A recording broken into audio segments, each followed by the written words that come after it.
Drake, BYU finished the year in kind of a special way, at least near and dear to my heart, with the Pop-Tart Bowl. They haven't slowed down at all. Not only, we didn't really spend a lot of time talking about this. I did on a solo video, their defensive coordinator and their coaching staff changes that I think are a pretty big deal. But they haven't slowed down when it comes to the portal either. And I think what's so fitting about BYU is a lot of places just bring in every portal guy they can get. They are just portal mercenary programs. Unfortunately, I cheer for one of them. But BYU finds guys that are just every portal pickup they seem to get is just the perfect fit from a culture perspective. And then also they're bringing in talented guys. Like, I'm just telling you, like, oh, they're good guys who are smart and do things the right way. They're bringing in talented guys. But Sitake does such a good job of fitting guys into his culture and really building that culture through the portal too. Look, here's the deal, TJ. We are looking at a BYU that matters not in the transfer portal as much as it does the hometown portal, the homegrown portal, the anti-portal, if you will. There is a certainly positive attrition. That is something I've subscribed to in college football, that you can lose players in the portal that ultimately would have or could have or did hurt your team. And when they walk out the door, you say, okay, that's probably for the better. I don't think, oh, no, I'm going to cook again. I'm going to keep cooking. I don't think BYU wins 11 games in the regular season with Jake Retzlaff at quarterback. I think Bachmeier fit the system for Aaron Roderick better. And people kept saying, oh, get fancier, Aaron Roderick. Or BYU needs to liven this thing up. But it was perfect for what Bachmeier could do, and his mobility was incredible, impeccable. And now Bachmeier says, I'm coming back. I'll be a BYU Cougar next season. Satuala is coming back. LJ Martin is coming back. You see the return of Demooney, who's coming back. Isaiah Glasker, Parker Kingston. It is the same cast of characters, sans the guys going to the NFL, that will return for BYU. And that's why they're flying under the radar relative to the transfer portal, is they're ranked, I think, 16th right now in the Big 12 in transfer portal pickups. They've gotten 3 guys, a 3-star in Zach Yamauchi. I butchered, but yeah. Kyler Casper and Walker Lyons, who's a 4-star tight end. They got a 4-star and 2 3-stars. And so the way this grades right now is BYU is number 1 or number 2 in the country, depending on who you look at, in consistency amongst or ratings amongst their players that they've signed. BYU is number 2, actually, to Notre Dame. They sit as one of the pickiest teams in the transfer portal. And that's a very good thing and a very good spot to be in. It reminds me a bit of how Texas Tech is doing this thing. They don't love to, and this is going to sound crazy to you, but if you follow Texas Tech, you know this is the truth. They're not married to bringing in transfers to revamp and revitalize the roster as 22 starters. They don't want 22 guys to start day one out of the portal. They want you to be there for 2 years. They want you to be there for 3 years at Texas Tech. They want to recruit you out of the portal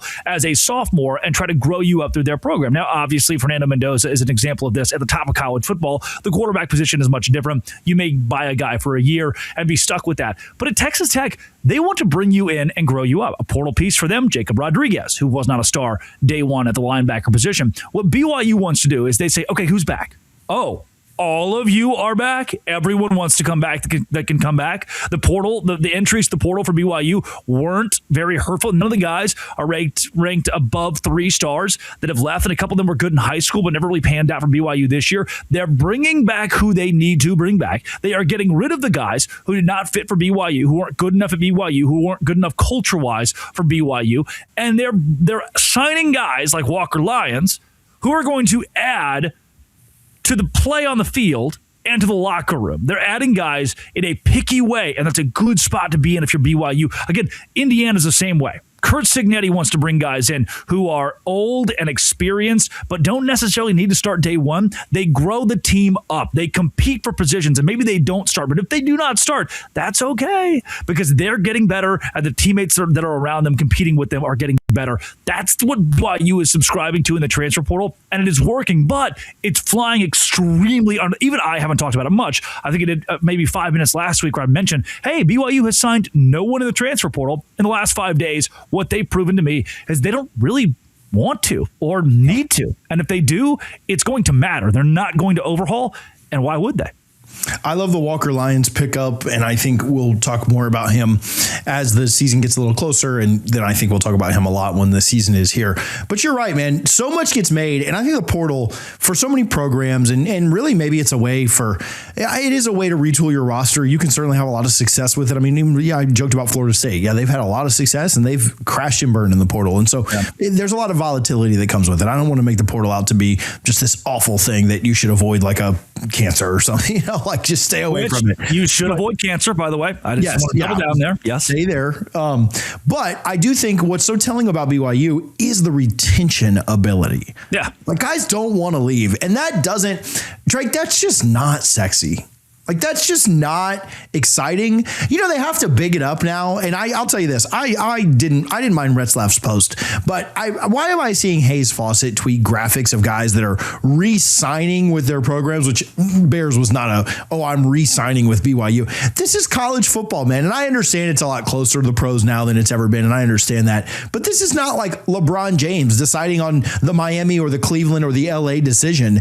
Yes, you're coming back because your name's still on the roster for your program that you're at. Like I see USC all their guys are re-signing. I see Florida. Oh, I'm re-signing with the program. What are we doing here? Like that, to me, that is so corny. But again, at BYU, it's not even really a question. You only used to get those guys when they were considering the draft. And now college football is in such a status now that you've got to declare your re-signing. It's almost more common to stay at your program than it is to just go jump in the portal and portal hop, all 4 years of your high school time, or 7 years if you're Carson Beck or anybody else. But I do think that it's just so telling that it's not sexy because we all want, who did we get out of the portal? And, Lane Kiffin grabbed this guy. Are you talking about Levitt or anybody else? It's so exciting to see that.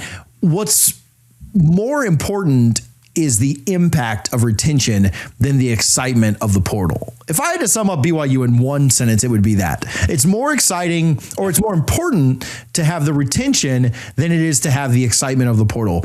And Kalani Sitake, and there are other programs that do it very well as well. I don't want to say that it's just him. BYU does such a good job of that it's almost, in a sense, boring to the just general fan. Yep. It should excite the heck out of BYU fans. If I can give one message to the high school quarterbacks, running backs, linebackers, safeties, punters, if you want to go to a university that will promise you we're not going to replace you, we're not going to go in the portal and find the next big thing, the next sexiest thing. We are going to let you grow up as a member of our football team, as a member of our franchise organization, which is what they are in college football now. It's BYU. BYU is the place that you go. And look, that's not to say they won't bring in guys like Walker Lyons, who will start over a guy who went to BYU as a kid out of high school and work through the ranks as a freshman. It's not to say BYU won't go in and sign new good players. They won't make sexy moves in the transfer portal. They certainly will. But that's going to help the team compete. It's going to help you as a player compete. It's going to give you an opportunity as a player to grow up. Again, what Texas Tech wants to do, and they're different than Penn State, Ohio State, Alabama, LSU. Texas Tech will pay you $300,000 out of high school to go play for them. Alabama won't, because it's way better to pay $600,000 for a receiver from Western Kentucky with 3 years of experience than it is to pay the high schooler. Tech says, hey, we want the guy with 3 years of experience, but we want all 3 of those years to be with us. We'll take a chance on him. And that's not to say he will start day one. It's not to say that he'll be a consistent contributor by his junior year, but he should be. Because that guy who transferred in didn't get immediate first-string snaps. That guy who transferred in competed with our homegrown talent for the job. The state of Utah is ripe with really good high school talent as well. It's pretty underrated. And BYU is going to utilize that. And they'll utilize it without Jay Hill this year defensively. We'll see. It's cool to me, the lack of players. The collective unit of BYU defensively that said, I'm not going with Jay Hill. I'm a BYU Cougar. It's one of the few universities where it seems like the kids are committed to the university, not the coaching staff. And that's like all of Iowa State said, all right, well, I'm out.